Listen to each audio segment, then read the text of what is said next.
Pemirsa, jenazah pegawai Koperasi Simpan Pinjam di Palembang, Sumatera Selatan ditemukan dalam cor semen di toko pakaian serta anak bunuh ayah kandung di Jakarta jadi kasus yang mengemuka selama sepekan. Simak rangkumannya dalam kasus utama berikut ini.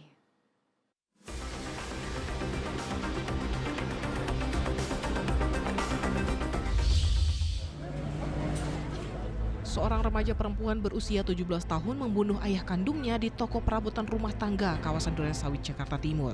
Korban yang sedang tidur dilukai di bagian dada dengan pisau dapur. Dari pemeriksaan polisi, remaja perempuan yang berinisial KS mengaku kesal karena sering dimarahi, dipukul hingga dituduh mencuri oleh korban. Karena masih di bawah umur, status KS ditetapkan sebagai anak berhadapan dengan hukum. Polisi menjerat KS dengan pasal pembunuhan dengan ancaman pidana maksimal 15 tahun penjara. Di Kecamatan Badegan, Ponorogo, Jawa Timur, sesosok jasad pria berusia 70 tahun ditemukan di kebun dalam kondisi luka parah di bagian kepala. Ternyata korban dibunuh oleh adik kandung korban. Pria 64 tahun itu tak terima pohon jatinya rusak tertimpa pohon sengon yang sedang ditebang oleh kakaknya.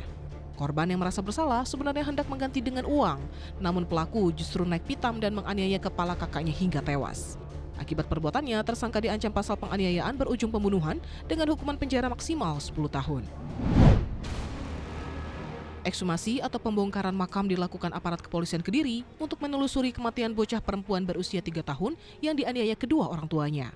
Kasus ini terungkap saat kerabat mencurigai kedatangan suami istri ke kediamannya di Nganjuk, Jawa Timur tanpa membawa buah hati mereka.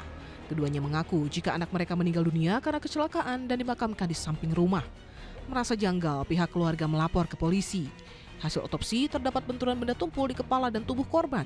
Ibu kandung serta ayah tiri korban ditetapkan sebagai tersangka dan diancam maksimal 20 tahun penjara. Ironisnya, para tersangka berdalih kesal karena putri mereka berusia 3 tahun itu berbohong. Kematian pegawai Koperasi Simpan Pinjam yang sempat hilang dan jasadnya ditemukan dalam cor semen di toko pakaian di Palembang, Sumatera Selatan juga jadi kasus mengemuka. Setelah membuka paksa pintu toko dan membongkar cor semen, polisi mengevakuasi jenazah bernama Anton Eka Putra ke Rumah Sakit Bayangkara, Palembang.